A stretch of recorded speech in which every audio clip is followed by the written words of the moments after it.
Welcome back to espresso. हम खेल के हवाले से बात कर रहे थे, तो अभी हम बात करने वाले हैं उन पाकिस्तानी खवातीन की जो हर मैदान में अपनी सलाहियतों के जौहर दिखा रही हैं। आज हमारे साथ एशिया के सबसे जो कह लें टॉलेस्ट कह लें दराज कद कह लें हॉकी प्लेयर मौजूद हैं दुर्र नजफ, जो कि वॉलीबॉल भी खेलती हैं, क्रिकेट भी खेलती हैं और रग्बी भी खेल चुकी हैं और अब हॉकी में गोलकीपर के तौर पर खेलती हैं। और उनका जो कद है वो 6 फीट and 3 सिर्फ 6 फुट 3 इंच की है। दुर्र नजफ हमारे साथ लाइव है। Durr Najaf, welcome to espresso. कैसी हैं आप? ठीक ठाक हैं? जी अल्लाह का शुक्र है, मैं ठीक ठाक। चले, बहुत अच्छा लग रहा है हमें आपको अपनी स्टूडियो में देखकर। माशाल्लाह, सच अ ग्रेट हाइट। कितना हेल्पफुल होती है हॉकी में या चैलेंजिंग होती है ये हाइट? ये क्वेश्चन आपसे काफ़ी दफ़ा पहले भी पूछा गया होगा, लेकिन जानना चाहते हैं हम, आपके लिए फ़ायदा है लंबा होने का हॉकी खेलते हुए या नुकसान है? मुश्किल है, काफ़ी हद तक मुश्किल है और स्टार्टिंग तो बहुत ज़्यादा मुश्किल थी। मुझे बिल्कुल पसंद नहीं था झुकना और इतना कुछ पहनना और उसके साथ डाइव भी करना। बहुत गोलकीपर के लिए तो बहुत ज़्यादा मुश्किल होता है, तो लेकिन आहिस्ता आहिस्ता यूज टू होते गए और फिर यही मेरी हाइट ही मेरे लिए बहुत ज़्यादा एडवांटेज है गोलकीपिंग में। ये मुझे जैसे जैसे समझ आता रहा तो मैं और खुश हो गई, वाह भाई मेरी इतनी लंबी हाइट है। अच्छा दुर्र नजफ, नॉर्मली जब आपसे लोग मिलते होंगे obviously as a sports person, तो आप कह रही है जिस तरह से आपको स्टार्टिंग में मुश्किल होती है कि लोगों का रिएक्शन क्या होता है, रियली वांट टू नो। फिर अब आपके खेल की तरफ भी आएंगे कि इतनी लंबी खातून, पहले तो लोग यूं देखते हाँ हैं। मुझे मैं 5'10" हूँ, मुझे लगता है कि मैं बहुत लंबी हूँ और मुझे लोग रिएक्ट करते हैं, तो आपको तो देख के किस तरह का रिएक्शन देते होंगे, मैं ये जानना चाहती हूँ। बहुत अजीब रिएक्शन होते थे। मैंने कॉलेज और स्कूल लाइफ में पब्लिक ट्रांसपोर्ट भी यूज़ किया है, तो वो तो बहुत ही ज़्यादा मुश्किल होता था मेरे लिए। लोग मुझे ऐसे देख रहे होते थे और पहला जुमला ये, ओ इतनी लंबी लड़की। तो ये माशाल्लाह तो बहुत कम लोग ही बोलते हैं, लेकिन पहले उनके जो रिएक्शन होते थे, जो बातें होती थी, वही बंदे को आधा डाउन कर देती। लेकिन मैं आगे आगे जैसे बढ़ती गई तो मुझे समझ आया कि लोग हैरानी से देखते हैं मुझे, तो मुझे काफी अच्छा फील होता है। अच्छा चलो, कम से कम डिफरेंट तो लगता है। एक तो मैं ये बताइए कि आप जो कि गोल कीपर हैं, तो ये जो गोल पोस्ट की हाइट है ये कितनी होती है? क्या ये आपकी हाइट जितनी है? और दूसरा ये है कि बीइंग अ गोल कीपर, आपको लगता है कि एक जो लंबा गोल कीपर है वो कंपैरेटिवली अच्छा परफॉर्म कर सकता है as compare to a person who is with a shorter height? Goalkeeper जो पोस्ट होती है, गोल पोस्ट, वो 7 फीट होती है और मेरी 6'3" है हाइट। अच्छा। तो मुझे बहुत एफर्ट नहीं करनी पड़ती, मतलब मेरी रेंज काफ़ी है, मैं काफ़ी कवर कर लेती हूँ, मेरी रीच बहुत ज़्यादा है।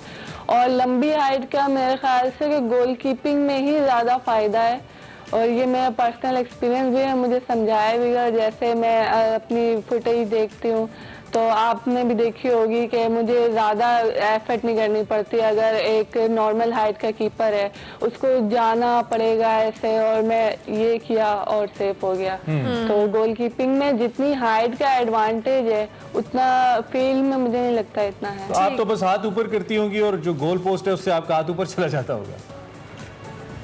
बिल्कुल, मेरे लिए बहुत ज्यादा इजी है, गोलकीपर में इतनी लंबी हाइट है तो मेरे लिए ये चीज बहुत इजी। जबरदस्त। अच्छा दुर्र नजफ, आपने क्रिकेट भी खेली, रग्बी भी खेली, तो आपने हॉकी का फुटबॉल का इंतखाब क्यों किया? क्योंकि जब हमें लगता है कि बहुत सारी चीज़ों में मैं फुटबॉल कह रही हूँ, हॉकी का इंतखाब आपने किया जब आप इतने सारे स्पोर्ट में आपके अपनी जो कह लें ट्राई कर चुकी थी खुद को, तो क्या स्पेसिफिक ऐसी चीज़ लगी जो आपको लगा कि मैं हॉकी ही खेलूंगी? हॉकी में ये चीज मुझे पसंद आई कि एक तो हमारा नेशनल गेम है और उसके अलावा इतना इसमें मतलब कंपटीशन नजर नहीं आया मुझे जो बाकी गेम्स में था। बाकी गेम्स में भी मेरे लिहाज से तो कंपटीशन नहीं था। मैं क्रिकेट भी खेला, वहाँ पे भी इतनी मुझे लंबी हाइट नहीं मिली, मेरा कंपटीशन वहाँ भी नहीं था, लेकिन मुझे क्रिकेट पता नहीं क्यों पसंद नहीं आता था। रग्बी भी मैंने खेला, वो मुझे काफ़ी मुश्किल लगा, लेकिन खेल लिया, फिर वो भी मुझे पसंद नहीं आया। वॉलीबॉल खेला, बास्केटबॉल खेला, पर जो कहते हैं ना कि स्पार्क आपको किसी एक ख़ास चीज़ में मिलती है, फिर आहिस्ता आहिस्ता शौक़ होता गया और जिस चीज़ में फिर शौक़ हो जाए फिर आपको कोई और चीज़ करने का दिल नहीं करता। तो हॉकी में मुझे लगता है कि जैसे हम खेलते हैं, जो चीज़ें हॉकी में है स्पेशल, एक हॉकी गेम मुझे बस बहुत स्पेशल लगता है। तो अभी आप किस सतह पे खेल रही हैं पाकिस्तान में हॉकी? क्या क्लब लेवल पे खेल रही हैं या नेशनल टीम तक आपकी एक्सेस हुई है? थोड़ा सा हमें बताइए, किस लेवल पे खेल रही हैं आप? मैं कराची लेवल पे खेल रही हूँ हॉकी। हमारा डिपार्ट भी बना था, केडीए डिपार्टमेंट बना था। 1 साल हो गया तकरीबन। तो मगर वो कुछ उनके डिपार्टमेंट का कुछ था ऐसा कि वो 1 साल बाद ख़त्म हो गया। हमें सैलरी मिलती थी बाकायदा, तो 1 साल बाद वो डिपार्टमेंट ख़त्म हुआ। अब हम कराची लेवल पे खेलते हैं और कराची को रिप्रेजेंट करते हैं। और अभी आपका ऐसा कोई सैलरी का या फाइनेंशियल सपोर्ट का कोई सिलसिला नहीं है प्लेयर्स का उसके ख़त्म होने के बाद?